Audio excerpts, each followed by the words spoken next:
I'm Tom. And I'm Normadine, and this is our story.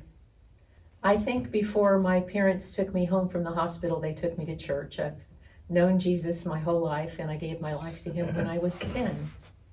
I grew up as a Catholic, and when we were dating and decided to get married, I made it a must that she join the Catholic Church.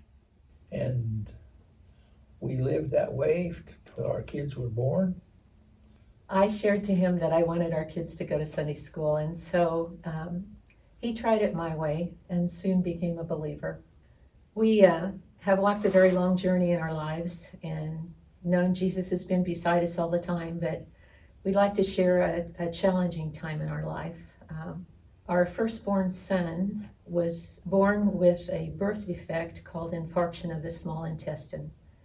He went through surgery and it was successful, but after 7 days, he was no longer able to live, and so we lost him. In my heart of hearts, I knew he was okay. I knew he was with Jesus. And so I was good for him, but I struggled so with what had I done while I was carrying him to cause him to have a birth defect like that. And I struggled with that for about 10 years. Just felt guilty, never getting any answers. 10 years after he was gone, I had a great aunt that invited us to a family reunion.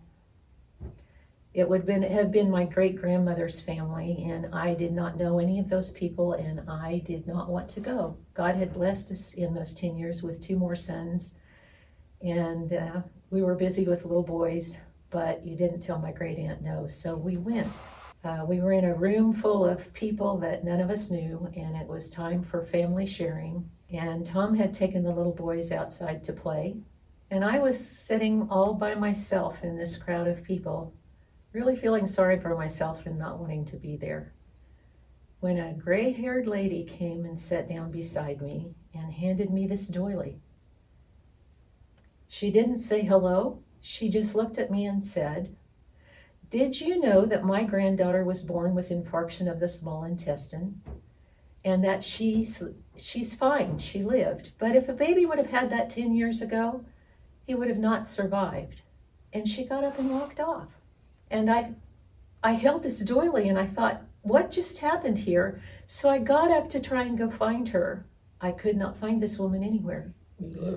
We looked everywhere. I got my sisters to look. I asked people that knew everybody there. There was no finding this woman.